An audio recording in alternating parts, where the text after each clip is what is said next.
Hey guys, today we're going to be making a very simple yet super fun dessert, and it's a tart. So for that I'm going to be using the custard powder by Weakfield. This is vanilla flavored as well as their jelly, and that is raspberry flavored. So it's a dessert with a twist and I'm going to make it my way. So instead of using the same flavor of custard and the jelly like I am doing, you can also use their other kinds of products like butterscotch custard or kesar pista custard, mango custard, strawberry custard. And as for the jelly, you can go for some other jelly like mango jelly, and the list goes on. So let's get started. Let's first make our tart crust. For that we'll take a large mixing bowl and I'll add my maida, which is all-purpose flour. In this I'll add a pinch of salt. If you're using salted butter, then make sure to skip this step. Into this I'll add my caster sugar. You can also add icing sugar instead of this. That's it. That's all of our dry ingredients. I'll give this a quick stir using a whisk or a fork. Our dry ingredients are ready. Into this I'll be adding cold unsalted butter which I've cut into small cubes. So this will be the base of our pastry dough. Make sure to use unsalted cold butter if possible. Otherwise you can also use salted butter and skip the salt. Now using a pastry blender or a whisk or a fork, you can just blend everything together until the butter is broken into small pieces and the mixture resembles a breadcrumb. You can also put all of this in a food processor and just blitz until everything is nicely combined and broken down to breadcrumb like structure. Now you can see that the mixture is looking like breadcrumbs and there are no big chunks of butter. This is where we stop, and now we'll be adding cold water into this. Before adding the water, I'm just adding a splash of vanilla to enhance the flavor of this dish. Into this we'll be adding cold water spoon by spoon whenever needed, and then just bring the dough together. You can also add one egg yolk instead of the water. I'm adding another tablespoon of water into this.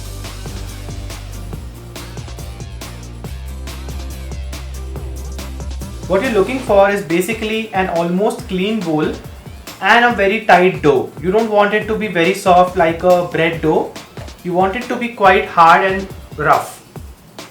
So that's done. I've shaped the dough into a disc and I'm going to cling film it and refrigerate it for at least 30 minutes. After the dough has rested, we'll just dust our counter with some flour as well as our rolling pin, and then we'll remove our dough from the cling wrap and roll it out. Then we'll roll this out into a diameter which is much wider than this tart tin. In the meanwhile, we'll preheat our oven to 190 degrees Celsius.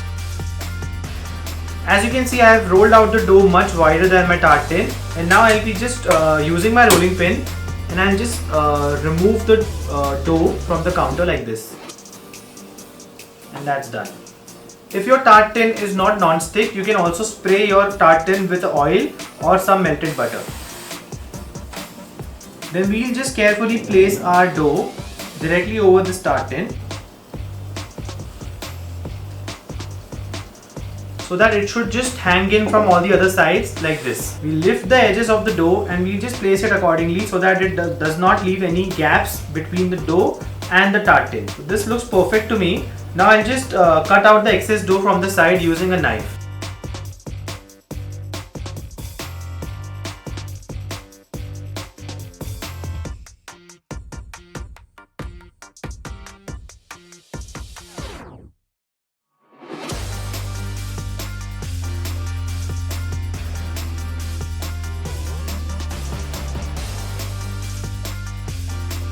Now we'll keep this mix aside and we'll be boiling 500 ml of water.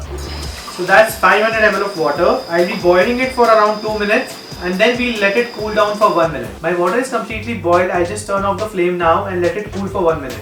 And now I'll be adding this boiled water into the mixture. We'll also stir this mixture frequently so that everything can get dissolved. This really smells really nice.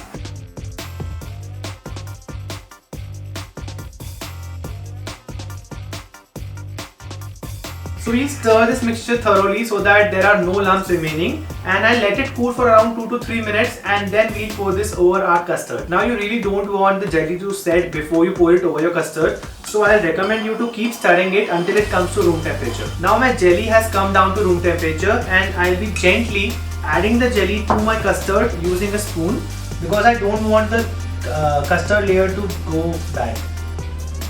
Okay. Nice and slow.